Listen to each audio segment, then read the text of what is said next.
Page 8, Linus and Lucy. I don't know about this. This is a tricky piece, but they've stuck it in here, so let's talk about it. However, I want to talk about pages 10 and 11 first. That talks about stuff in Linus and Lucy, sort of. I don't really teach this stuff too much, other than I like to use the actual music and I teach it in the music itself. But we'll just briefly cover 10 and 11, pages 10 and 11, to help you understand it a little better. I don't know if you're doing this stuff or not. I normally don't even cover this in the lesson, but I will. It's in the book, so okay. On page 10, they're talking about intervals first. So I assume you know what an interval is then. So, and you can count them. Let's just take it here. Let's use the white keys because they're the easiest to see and see. Okay. If you have two notes and you want to know the interval between them, you count them. And then first note, I suggest you start with the bottom note. The first note is always 1. We don't start with 0. So it's 1, 2, 3, 4, 5. So it's an interval of a fifth. Okay. Well, they want you to identify the intervals there in the music, and you can play them. And here you see it's a fifth, and then the next one, that's a second between those two, and then you got to come down to here. Well, if that's a fifth, that's a sixth. And you come back here, so you can do the intervals, okay. Then they want you to count it 1 and 2 and. They got that dotted rhythm. 1 and 2 and. Just, I explained that before. Diminuendo, I mean, that needs to get softer. Remember, it does. Take it, my word for it. Then they want you to draw the notes in the music there at the bottom of page 10 an octave higher than they are. So you're going to, the E, you're going to have to draw in the music an E up here and a C up here. Whatever those notes are, I don't know if you know the notes or not, but you will know eventually because I will cover the notes. On page 11, more on counting. All right, have fun counting. Then they got intervals, and in the middle of the page there's a retardando. What's it mean? Well, its abbreviation is RAT, period. RIT. We see a RIT. And it simply means to gradually slow down. It doesn't say how much to slow down. It just slow down a little. Well, yeah. Then they have some rests in there. Okay, you know all about rests, right? I have no idea.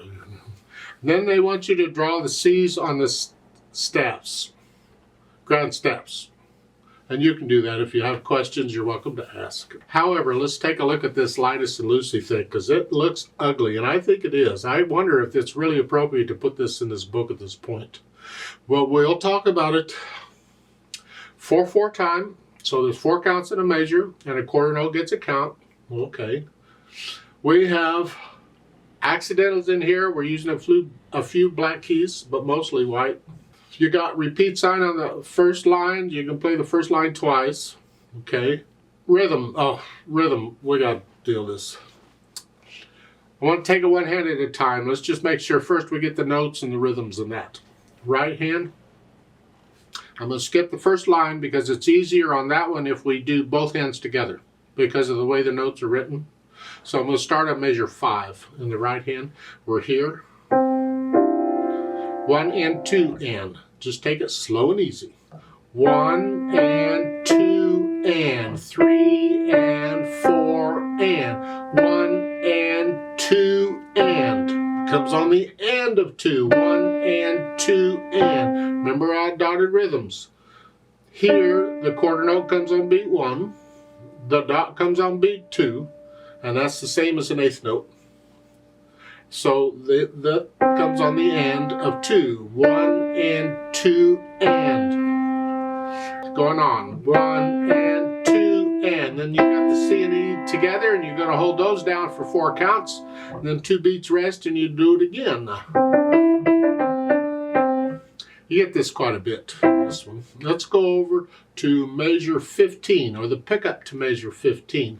And I hope you understand that the numbers at the beginning of the lines in the little boxes are measure numbers.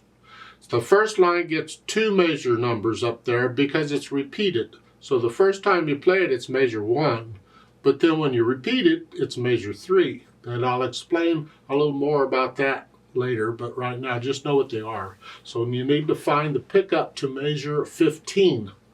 It's an eighth. You're here, 4 and 4 and 4 and 1 and 2 and 3.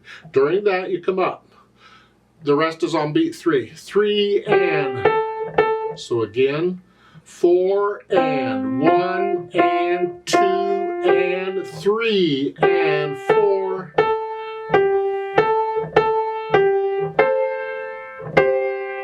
1 and 2 and 3. It's pretty repetitious. It just keeps doing this rhythm over and over and over. And then I'll measure 21, the whole notes. Just bring the thumb down. And you're going to hold it down for 6 counts because both of those notes are tied. And then measure 23. You come up here. This is what they were asking you on the other page. It's an E and a C. 2 ledger lines above treble clef is a C, a high, high C. You need to memorize that note. It's an important note. You're going to see it a lot. So just try and 2 ledger lines up, it's a C. And this is where the C's come in. You see, middle C is on a ledger line between the staves. Like, oh, find one. Where's middle C? Page 8, the first line there, in the right hand, you see those notes in the treble clef? Those are middle C's, and they're on a ledger line below the treble clef. Well, look at measure 5. In the left hand, you have a C. That's on a ledger line above. So the middle C is on a ledger line between the staves. That's why it's called middle C. It's in the middle of the grand staff. Well, you have a C, then is a space, and the C going up is a space. And then if you go down, it's 2 ledger lines below bass is a C. 2 ledger lines above treble is a C. See, the C's are kind of, they work out. So you got a ledger line between, then spaces, and then 2 ledger lines, and you got those. You see them a lot. It's just the way the grand staff works, is all. This is something to keep in mind. It helps in reading music because you'll see, like in measure 23, this whole notes, you'll see, oh, 2 ledger lines, you just instantly know that's a C. And then the last measure, you have 2 ledger lines below the bass clef. Well, that's the C. It's a C. That's how the C's are working out. Very important notes, and I kind of use them as points of reference. When I'm trying to figure out other notes in the area, I can always go to that 2 ledger lines. I know that's a C, and I can count up or down from there what I need. Yeah. It'll become clearer when we get where we have to do that. So just keep in mind those C's are important. Left hand, starting measure 5, we're here, here, 3, and here. We're in this position. So it's same rhythm as the right hand. 1 and 2 and 3 and 4 and 1 and 2 and 3 and 4 and. And then on measure 7, they tell you to prepare the left hand. Isn't that sweet? That's not part of the music. They're helping you out. During the rest, you need to come down here. And you look at a few notes to see where your hand goes, and it's really here somehow. I don't know where these fingers go. They go somewhere in here, but these fingers got to go here. So measure 8. 1 and 2 and 3 and. Because they're all just eighth notes. 1 and 2 and 3 and then scrunch up, 5th finger here, back where we were. Now measure 11. You got 2 sets of finger numbers here. They're giving you a choice. You can play these notes, the E flat, B flat. See, both notes are just coming down half a step. You can play them 1 and 5, or you can play them, or I should say 5 and 1. I should say the bottom number first. Or you can play them 5 and 2, where this comes down, but this thumb is just come here. That's your choice. I usually do this, just keep my hand out here. And if you look at measure 12 and what's needed there, you need the C here. You're in this position. So if that's the case, I recommend 5 and 2 for measure 11. Here. So go back to measure 10, and we're here, here And then you're going to go here, come down, and then going on 1 and 2. They're all eighth notes again. You've had this before, and then natural. The natural sign is not needed. It's a natural anyway because those flats in measure, what, 12? They're only good for that measure. And once you cross the bar line, they're no good anymore. So it's a natural anyway. But it's good to be clear. So if you're writing out music and you think there may be a question whether the viewer thinks should this be this or that, put in the natural or whatever you need to make it clear. Now for measure 13, rather than 3, I'm going to suggest you scrunch up and use thumb. This way you're in position for measure 14. You need the little finger down here. You see, I look ahead. When I'm trying to figure out a fingering, I see what's coming, and can I prepare for that? Well, here, you can stay here, but now you're out of position for this. But if I put a thumb on the G, now I'm in position for that. So I'm recommending a thumb on those Gs. Measure 14, we did that, eighth notes. And then scratch up. We're going to do 3-1, they say. And then a 2-1. The thumb comes both, and this here. 1 and 2 and. It's just an eighth note. Huh? Then on measure 17, same thing. Measure 19, same. You get a lot of practice at this. Okay, try and get to where you don't have to look at your hand for that. You can feel this. And then at the end, you got all this. You've had this before. And at the last measure, you're coming from here. Just reach, just go down. Just reach, lift and go down. No big deal. Put the hands together. Now let's look at the first line. They've sort of combined the two staves together. So you got to read both staves together because neither staff has 4 beats in it on the first measure. I don't like this notation, but they do it. Makes it easier to read. You're here in the right hand and here in the left hand. According to what that, I want 5 on this and a thumb on here. And it's 1 and 2 and. 1 and 2. Just like that. 1 and 2 and 3 and. 1 and 2 and 3 and 4 and. And then the next one you come up and then repeat that. And then measure 5.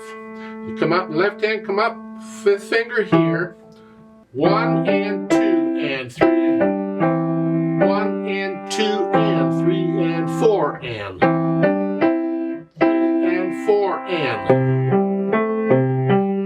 Measure 8, look out. At half notes, 2 counts. You come up on beat 3. And that's when you play that G, the last G. So it's here. Right when I play that note, the left hand comes up. And then scrunch up.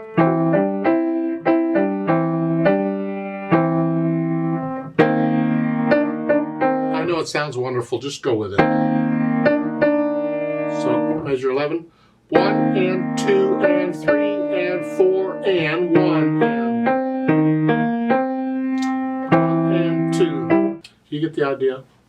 A lot of this on page 9, that rhythm in both hands is about the same. I don't know that I really need to cover all that. I need you to be able to read the music and figure it out yourself. So you go through and put the hands together and then go back through on the trouble spots, which is probably the whole thing, and work out the hesitations. You can go as slow as you got to go. Doesn't matter, but steady speed, steady beat all the way through.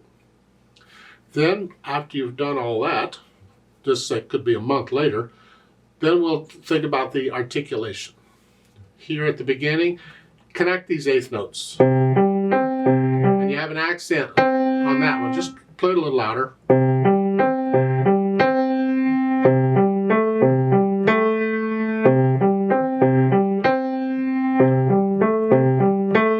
then measure 5 staccatos. Hinge at the wrist and short staccatos.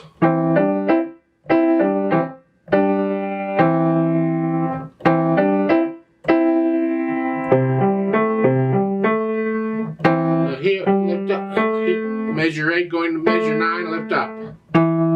here.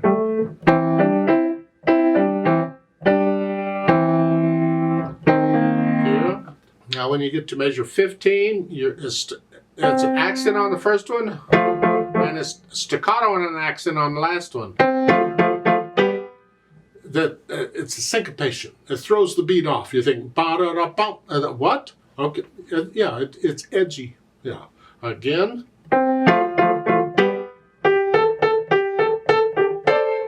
Accent.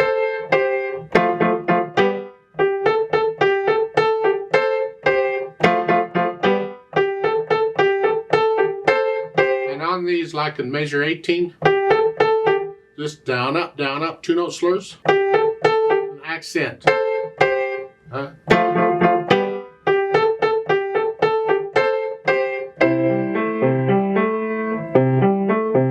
And then you're connecting all this. And then staccato on the last one. No accent because it's soft. Speaking of soft, dynamics, at the beginning it's loud. That makes the accented notes very loud because the accent just takes it up a notch. Is it all loud? Whatever you think loud is. Don't get carried away. It's just loud. And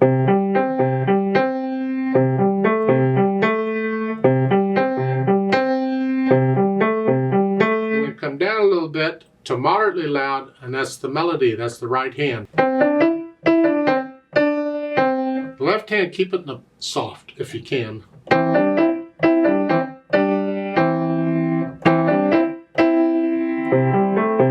See, all the time I'm doing this, I want to hear that.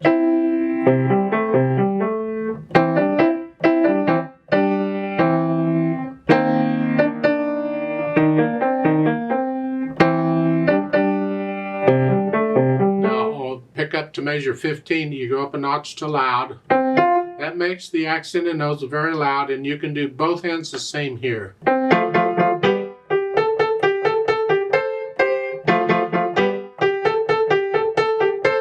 And this is all loud here, except the accented notes are very loud.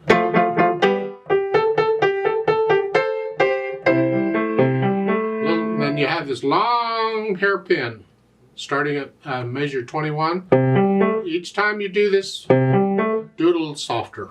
A little softer, softer, and you got a retardando there. And as you play that, lift that up. And you're soft, because you go all the way from loud to soft. Each measure, you're just getting a little softer. Then speed, brightly, well, good luck with that. It's a happy song, but it has to be accurate. So what is your brightly? I know what my brightly is, but don't copy me. You got to do it your brightly. It's got to be accurate. And if your accurate is this, close enough. If that's what it takes to be accurate, that's good enough. For me, it's more like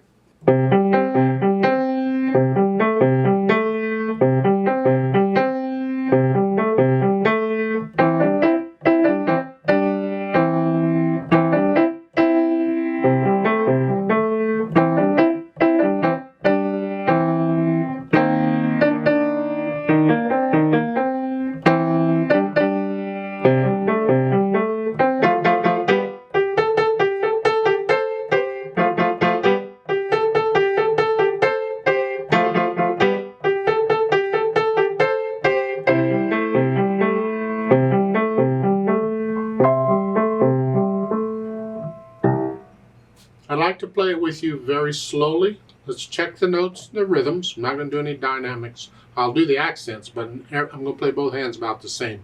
And again, we're not performing it here. We're just checking notes and rhythms. So make sure you can play it slowly with no hesitations before you try this, or it won't work. I'll give us 4 counts. We are going to repeat the first line, just like it's written. 1 and 2 and ready and go and 4 and 4 and 1 and 2 and 3 and 4 and 4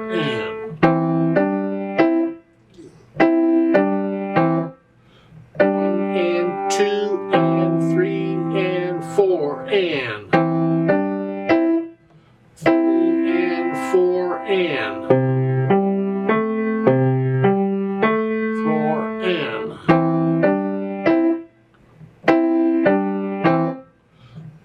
And 2 and 3 and 4 and 1 and 2 and 3 and 4 and 3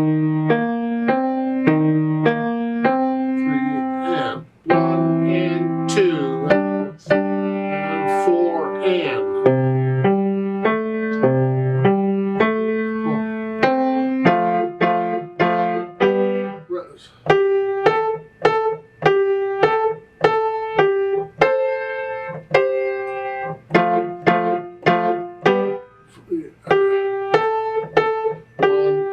2 and 4 and 1 and 2 and 3 and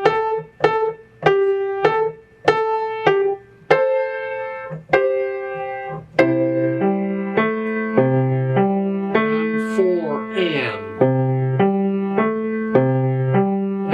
4 and 4 and 2, 3, 4. There's a duet at the bottom of page 8 here. I'd like to play that. And you play what we just played, but I'm going to speed it up a little bit. I may not take it full speed, but I am going to take it a little faster. And to make this work, I'm going to need you to go up an octave on the keyboard. Remember what an octave is? Just pretend middle C instead of here is up here. This is middle C. And instead of here, you're up here. So it's here. You're up in here. Play the whole thing up there. Now when you get to the end here, remember you're an octave higher, so you only go play that note. You're up here, you're up here, because middle C's here. You'll figure it out here. I'll give us 4 counts. 1, 2, ready and go and.